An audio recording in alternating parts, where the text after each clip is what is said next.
Today, I want to talk about blonde hair. I had been a lifelong blonde. I was a blonde baby, blonde kid, until my hair started to get darker around like 12. So really, most of my life, my blonde has been artificial. I've done lemon juice, sun-in, box dye, DIY bleach jobs, balayage money pieces, highlights, baby lights. Recently, I got tired of the time and cost of maintenance, and I was curious to see what my hair looks like fully natural. So I've been growing it out. But sometimes when I catch myself in the mirror, I am kind of disturbed. I'm like, who is that? I don't recognize myself. And my hair doesn't look its best right now. Like, I should probably dye the blonde to match my roots, and I need a haircut badly. But also, I've just never really liked my natural color. It's kind of an ashy, cool-toned brown. Do you know what some people call this? Mousy brown.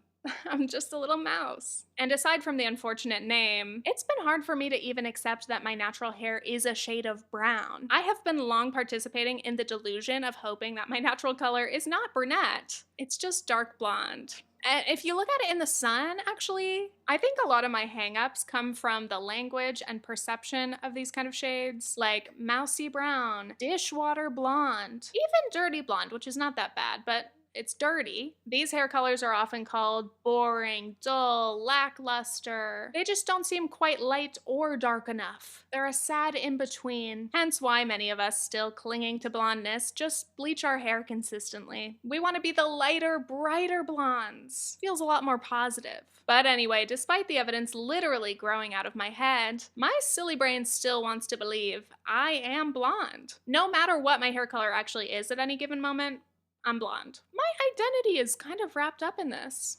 I'm blonde.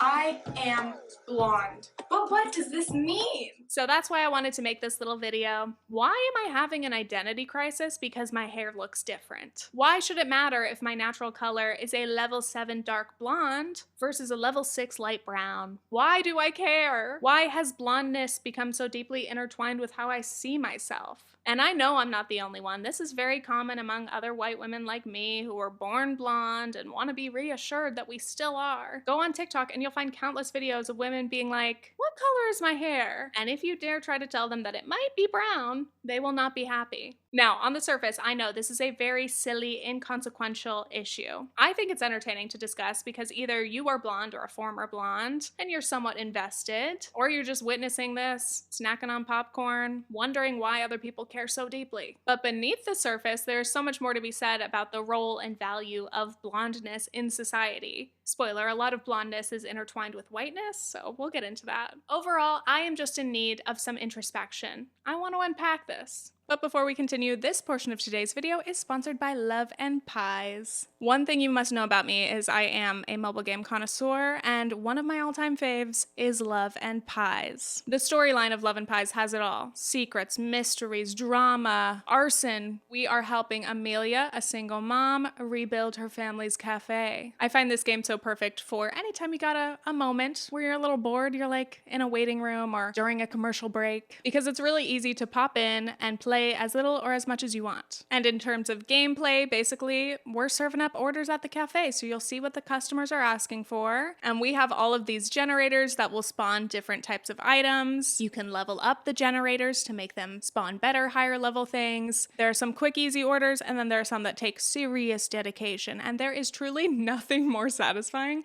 than when you finally knock out a big order. And as you complete orders, you're gonna get coins, and you can use those to continue improving the cafe and moving the story along. You're going to be hearing more. You're going to be unraveling the secrets and the mystery little by little. So if you're looking for a new game to play, I highly recommend Love and Pies. It is free to download on iOS or Android, and there are no forced ads. We love it. We love and pies it. So continuing on, let's talk about my personal connection. Again, why do I care about being seen as or identifying as blonde? The most straightforward response I can give is just that this is what I've known for most of my life. I was born blonde, it's how I recognize myself, like blonde me looks the most familiar. If I were a cartoon, I'd be blonde, and it feels like blonde matches my personality, whatever that means. Also, I grew up in Southern California, and being blonde felt like part of the beachy culture. My skin does not tan, which is probably for the best long term. But at least my hair can look sun-kissed. Ultimately, though, I have been dyeing my hair and choosing to stay blonde simply because I prefer the way it looks. I think I look better with lighter hair. And by the way, I don't think my current hair looks that bad, but it still kind of doesn't feel like me. It's not that deep, right? Well, how other people perceive me is also a factor. That blonde is not natural. I came across this TikTok recently of this doctor revealing an open secret. A few minutes ago, I was buying this soup from the cafeteria, and the lady who was checking me out was like, "Oh my God, is that your natural hair color?" I was like, "No, it's not." As a general rule of thumb, any adult woman above the age of like 20, give or take, who is blonde, dyes her hair. This is natural for no adult woman. Now, obviously, she didn't mean that literally, like actual natural blondes in adulthood do exist, but they are extremely rare. But ultimately, that point kind of got overridden by just the sheer number of women who were very defensive. There were a lot of stitches from natural blondes who just had to let everyone know they do in fact exist. I don't know why, but this video kind of hurt my feelings because this is my natural hair. I'm 30. I don't dye my hair this color. This is my natural hair. So this is wrong. I get it, but also, like, she's not literally talking about you. And would it be such a horrible thing if people didn't think your hair was natural? I think it's fine, you know? What I did not anticipate was the number of people that very emotionally responded that they were natural blondes and they needed me to know. What's so interesting is that I saw so many people coming out in these comments just like clinging to blondness as if it is a badge of honor or a sign of social status to be naturally blonde-haired. But this brings up what I think is a very interesting distinction in this whole discussion about blondness. Some women are using different definitions, or they're talking about different things. Like, there are distinctions to be made between being born blonde. Some think that being born blonde means that you're always a natural blonde, regardless of your hair color. Being a natural blonde currently, then there are natural blondes who still lighten their hair more because they want it to be blonder. And then there's fully the chemical fake blondes who just dye their hair. Wait, how could I forget the natural blondes who go darker and their struggle is having lighter roots? That's a journey. But for whatever reasons, like, to have someone assume that you're a different type of blonde or to not know your blonde history is very offensive. If you're a natural blonde and someone assumes it's fake, that's hurtful. If you dye your hair blonde and someone points that out, that's embarrassing, even though it's true. A fascinating thing is that many blondes do not want to admit that they do in fact lighten their hair. Like, in the comments of that video, people were saying even super light natural blondes in Scandinavia often still lighten their hair even more just to be a little more light and bright and fresh. One of my best friends years ago, we were talking about dyeing our hair, and she goes, "I've never dyed my hair." And I was like, "What are you talking about? You've literally been getting highlights for like 15 years. And she was like, "Yeah, highlights, but I haven't dyed my hair." And I was just blown away because I was like, I would consider highlights to fall under the umbrella of dyeing my hair, but I do think that people lying about having natural blonde hair is kind of annoying, but not because of blondness being special or anything, but I just think like anyone trying to pass off an artificial or enhanced feature as all natural, especially when they're bragging about it being all natural, it's like, come on. This lady stitched Dr. Nicole and insists that her hair is natural. 41 years old. Natural blonde hair. Exception to the rule. Rare, but it does happen. It does not look natural. I'm going to say I do not believe it. Then there's this clip of Alex Earl and her friend. Kristen's a bitch because her hair, this like bleach blonde hair that she has, is her natural color. That's not dyed at all. It gets lighter in the sun. Like, someone commented on my TikTok last night and was like, I think you're lying. And I was like, I'm not lying. I would never lie about that. That's such like a psycho thing to lie about your whole life. You know what? I just don't believe it. Ultimately, does it matter at all whether someone is a real or fake blonde? No. But again, it's a fun game to play. When it comes to this whole thing on TikTok of like, am I a brunette or a blonde? Please tell me. Again, I think that's just entertaining because it's a silly, like, inconsequential thing. But I do think that our perception of what blonde is has absolutely been warped. For example, for a lot of blondes, we get addicted to being blonder and blonder. Like, it's such a common thing for hairstylists to be like, my blondest client, every time she comes in, says, "Can we go blonder? Is there any way?" So it happens to blondes, but also just average people who are not blonde, because this has been so warped. If hair is not like platinum, then it's not blonde. And that's just not true. Not that it actually matters, but what color do you think my hair is? Hi, apparently it does matter what color my hair is because I just got home from work and that video, I got 4,000 comments in 4 hours. Many of us have forgotten what natural blonde looks like and that it is, in fact, blonde. Like, dark blonde is a shade of blonde, but people will argue to the ends of the earth to say that it's brown. And then hairstylists come in and they're like, no, actually, we have like levels, and technically, like, this is a 7, that's a dark blonde, it's blonde. And people will still be like, it's brown to me. It's like, okay. Ultimately, though, despite hair professionals' opinions, our perception of hair color can be subjective. If your hair is lighter than dark brown, you look blonde to me. Like, I'm gonna call that blonde. Personally, this is blonde. Like, I'm sorry, I would not call this brown hair. Like, clearly it's not platinum. That's blonde hair. It's dirty blonde.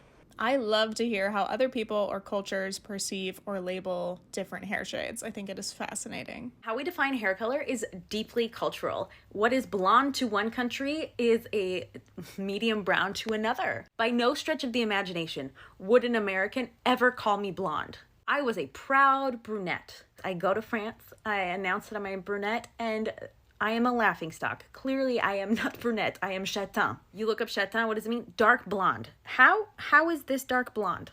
But most importantly, in these conversations and debates, we need to have some introspection, especially us, the blondes or former blondes. It's time for me to jump in on the brunettes who think they're blondes discourse. Number 1 is an adult with naturally blonde hair. This is what dark blonde looks like. Most of my family who were born blonde did darken to brown. If you darken to brown, rock with it or die it. Number 2, if you are very upset that your hair is no longer blonde, maybe do some introspection, consider your unconscious biases. Again, why are we having such strong reactions to this? Why would it hurt you so much if someone didn't perceive you as blonde? Why do blondes feel so deeply connected to this hair color? So let's get into blonde as a status symbol. We know all the common tropes and stereotypes about blondes. Blondes have more fun. Blondes are exciting and charismatic, outgoing. Blondness brings with it a sense of desirability and privilege. Now, obviously, there are some negative stereotypes as well. Dumb blondes, slutty blondes. But ultimately, blonde comes with some degree of power and status. Part of this comes from the fact that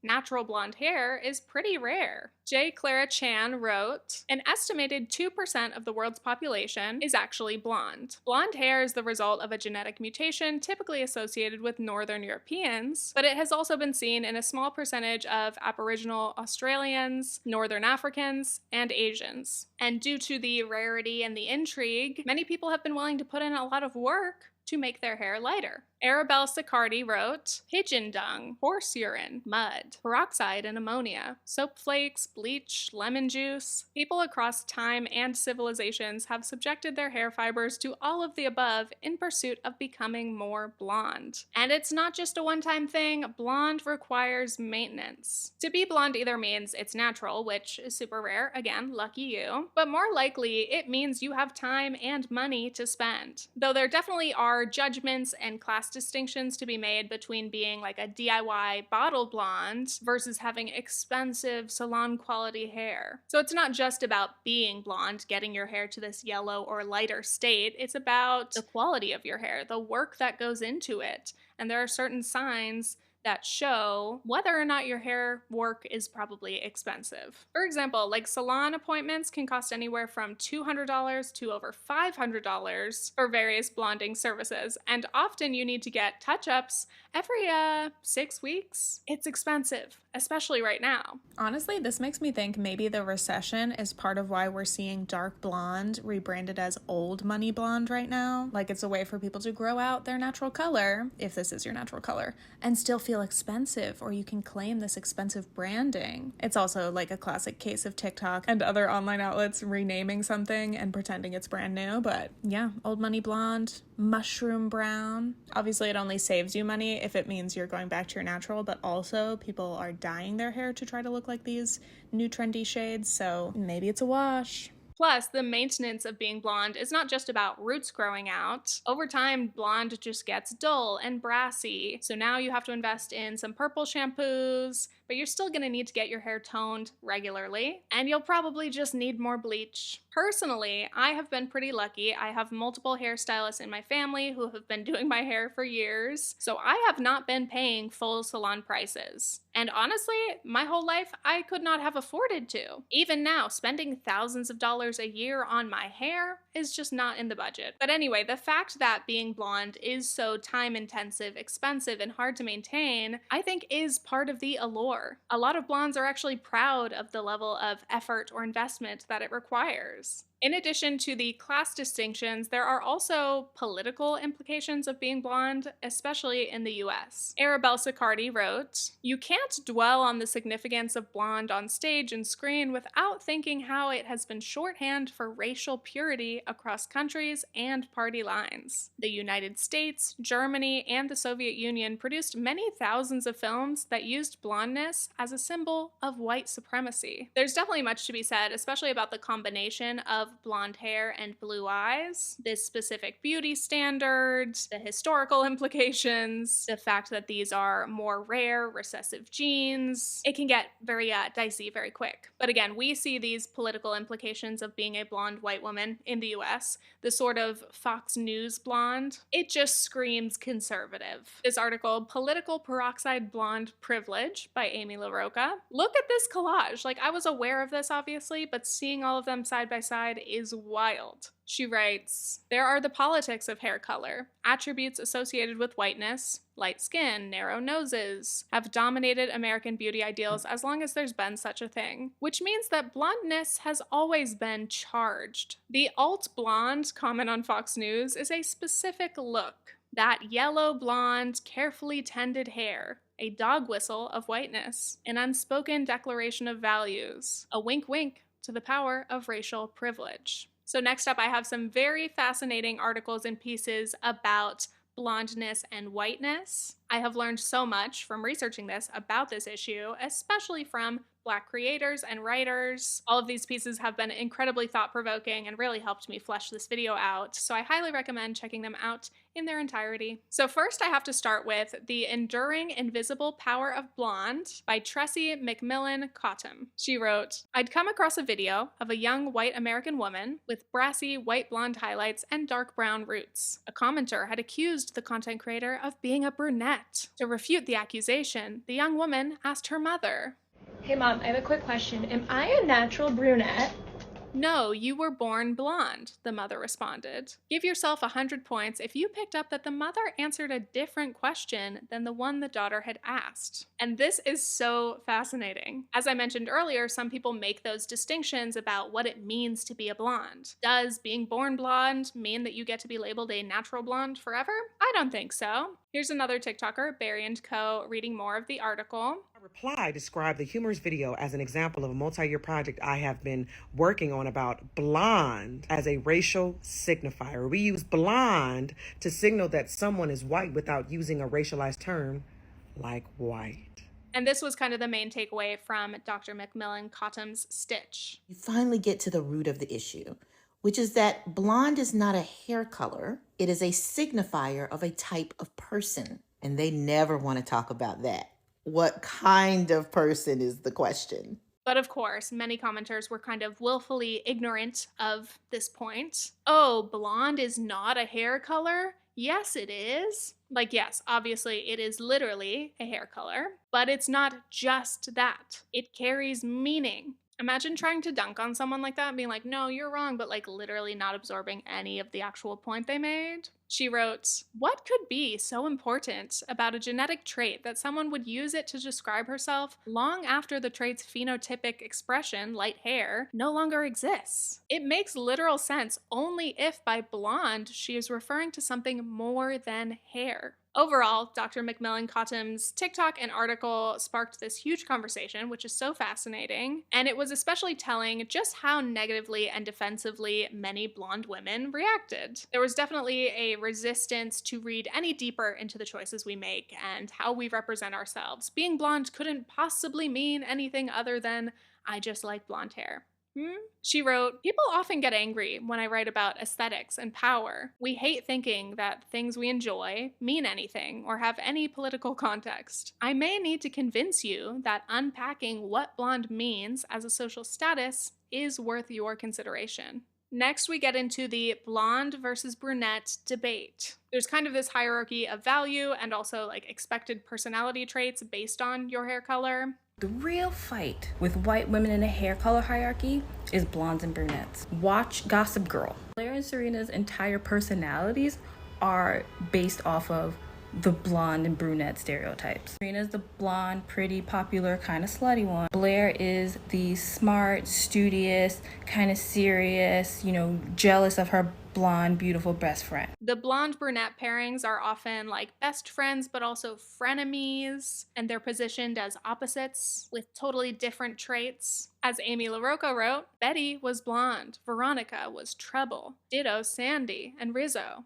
So we know, like, in white women world, it's a really big deal, like, blonde versus brunette. Like, it's like their version of colorism. Like, this is the white woman civil war. And this made me laugh because obviously it's a joke. The blonde brunette debate is nowhere near as serious and real as colorism. But as these Black women and creators of color have pointed out, it's interesting to witness white women, perhaps for the first time, realizing that they do get treated differently based on their appearance, even something as small as the color of your hair.